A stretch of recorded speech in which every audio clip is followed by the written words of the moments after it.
अखबार का 5 मिनट में सार, ये तो सुनी ले यार। 28 अगस्त में आपका सबका स्वागत। कल का सवाल था रॉकेट वुमेन कौन है जी इंडिया के चंद्रयान 3 वाले। Rocket women the answer is Ritu Karidhal. Ritu ji is the rocket women these days for Chandrayaan 3। आज का सवाल सर, चंद्रयान 3 कहां से लॉन्च किया गया था? कहां से लॉन्च किया गया था सर?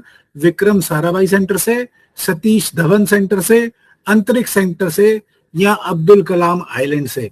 कहां से लॉन्च किया गया sir Chandrayaan 3? Please tell me in the comment section. Now coming to facts, she leads Bharat Udyam. She leads Bharat, ये एयरटेल पेमेंट बैंक ने Mastercard center and frontier markets के साथ, एयरटेल पेमेंट बैंक ने 2 और के साथ कोलैबोरेशन में निकाला इनिशिएटिव। क्या कर रहे हैं सर इसमें?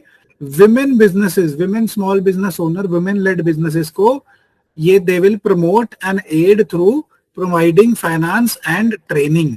सर वुमेन लेड बिजनेसेस के लिए by Airtel payment banks, she leads Bharat Udyam. Then exercise bright star है जी, एक्सरसाइज ब्राइट स्टार हुई है ये। This has happened in Egypt. ये India, United States of America, Saudi Arabia, Greece and Qatar के साथ है जी exercise bright star, please remember that. Then Neeraj Chopra is the new world champion. Sir कमाल कर रखा है इस आदमी ने, पहले ये ओलंपिक्स में गोल्ड जीत के आए थे, अब बुडापेस्ट में वर्ल्ड एथलेटिक चैंपियनशिप्स में गोल्ड जीत गए हैं, राइट। देन सर जिम्बाब्वे के नए president Emmerson Mnangagwa, how do you pronounce it?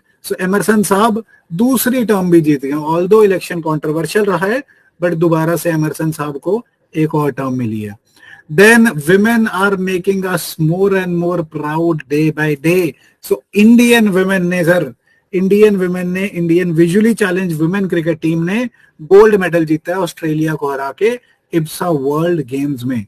Women making us proud again. Then terms में जी ग्रीन क्रेडिट प्रोग्राम, ये सरकार ने लॉन्च किया था बजट 2023-24 के साथ, फाइनेंस मिनिस्टर ने अनाउंस किया था। क्या कर रहे हैं सर? बेसिक आइडिया वही है, जैसे कार्बन क्रेडिट चल रहा था ना, कि कार्बन क्रेडिट अर्न करो, कार्बन की जो आप कार्बन निकाल रहे हो उसे कम करो, उसे क्रेडिट अर्न करो, उसे खरीद बेच कर सकते हो, एक तरह से इकोनॉमी लाने की कोशिश कर रहे हैं। सिर्फ कार्बन डाइऑक्साइड पे ना फोकस करते हुए 8 एनवायरमेंट फ्रेंडली एक्टिविटीज इसमें लिस्टेड है, जैसे ट्री प्लांटेशन या eco mark. 8 environment friendly activities करने के लिए आपको एक क्रेडिट मिलेगा। ये क्रेडिट फार्मर को भी मिल सकता है, इंडिविजुअल को भी मिल सकता है, इंडस्ट्री को भी मिल सकता है, रूरल सेक्टर में किसी को मिल सकता है। क्या होगा सर? ये क्रेडिट फिर आप मार्केट में लिस्ट करके बेच भी सकते हैं। एनवायरमेंट फ्रेंडली एक्टिविटीज को इंसेंटिवाइज करने के लिए ग्रीन क्रेडिट प्रोग्राम है। और इसका पेपर के relevant fact, Indian Council of Forestry Research and Education will administer this programme, right. ICFRE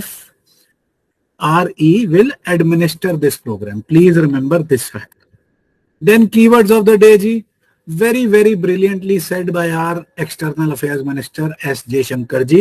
उन्होंने कहा है कोविड के बाद जो डीग्लोबलाइजेशन हुई थी, अब उसे मोर डाइवर्सिफाइड एंड मोर डेमोक्रेटिक रीग्लोबलाइजेशन होना चाहिए।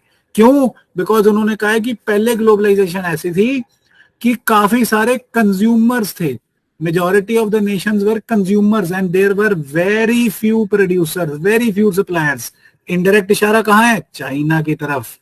अब क्या चाहिए हमें? वो कह रहे हैं कि there must be multiple producers and consumers, so more diversified and more democratic reglobalization. India के किसी भी पेपर के मेंस के आंसर में आप लिख सकते हैं, IR के आंसर में आप लिख सकते हैं, this will give you many more marks, because एक तो सरकार का स्टांस है एंड ऊपर से this is a very balanced view, nobody can disagree on it, right. That is it for the day. अखबार का 5 मिनट में सार, ये तो सुनी ले यार। Thank you so much.